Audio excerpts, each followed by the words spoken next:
Enquanto a União Soviética falava de um lado, do outro, os Estados Unidos respondiam com toda a potência de seus transmissores. Fundada no calor da Segunda Guerra Mundial, a Voz da América, ou simplesmente VOA, tornou-se o braço direito da diplomacia americana. De Washington para o mundo, ela levou jazz, notícias e a promessa da democracia para além da cortina de ferro. Hoje, vamos conhecer a trajetória dessa gigante das comunicações.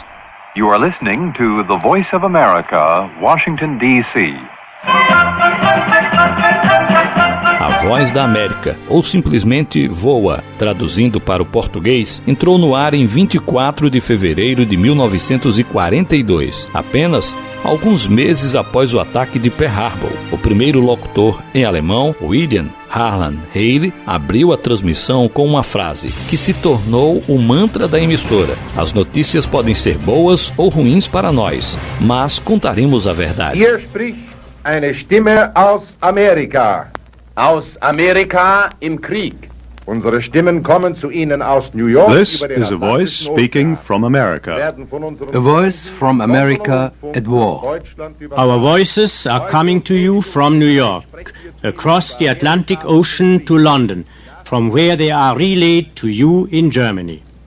Today, O objetivo era combater a propaganda nazista com fatos, estabelecendo um padrão que duraria por toda a Guerra Fria. A VOA não era apenas política. Ela foi a grande responsável por popularizar o jazz no mundo através do programa de Willis Conover, ouvido por milhões em países onde o gênero era proibido. For jazz, Willis Conover in Washington, D.C. with the Voice of America Jazz Hour. Tonight, the Buddy Rich Big Band. Buddy Rich at the drums.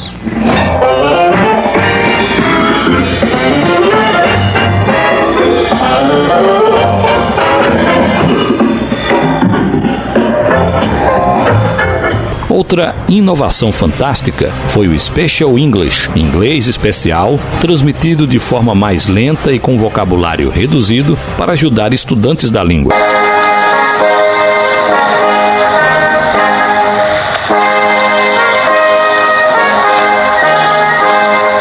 From VOA Learning English, welcome to the Making of a Nation. I'm Steve Denver. Para o Brasil, a VOA era uma presença constante, com um serviço em português forte que trazia a visão de Washington sobre os fatos globais e o cotidiano americano. Boa noite, ouvintes. De seus estúdios em Washington, transmite para o Brasil a Voz da América. Estamos iniciando a programação da Voz da América, que estará em seu receptor até 21 horas, hora de Brasília, nas seguintes frequências: 17.775 kHz, na faixa de 16 metros, 15.000... Para vencer a censura e as James Stations, estações de interferência da União Soviética, a VOA construiu complexos de transmissão monumentais.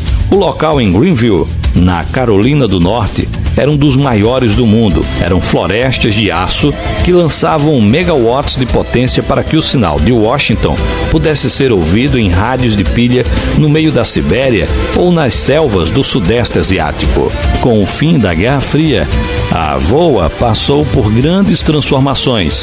Embora tenha reduzido suas transmissões em ondas curtas para muitas regiões, incluindo o fim do serviço de rádio em português para o Brasil em 2001, desde então, ela continuava sendo uma força massiva na internet e na televisão. A Voz da América transmitia em mais de 40 idiomas, focando em regiões onde a liberdade de imprensa ainda é um desafio, e provou que o rádio, seja físico ou digital, sempre foi uma ferramenta de liberdade. Porém, em março de 2025, uma notícia triste impactou os ouvintes de todo o mundo. O fim das operações da Agência de Notícias Governamental Americana foi determinado em março de 2025, com tribunais dos Estados Unidos ratificando o encerramento das atividades e proibindo o retorno dos funcionários. A medida enfraqueceu a cobertura jornalística em regiões com alta pressão, como Venezuela, Rússia e Mianmar, impactando o acesso à informação independente. Você já aprendeu inglês ouvindo o Special English da VOA ou sintonizou os programas de jazz no meio da noite? Conta essa experiência pra gente. No próximo vídeo, vamos falar de uma emissora que trazia o calor do Caribe para o rádio, a Rádio Havana, Cuba. Inscreva-se para não perder o próximo capítulo dessa viagem pelas ondas curtas. This is the Voice of America, Washington, D.C., signing on.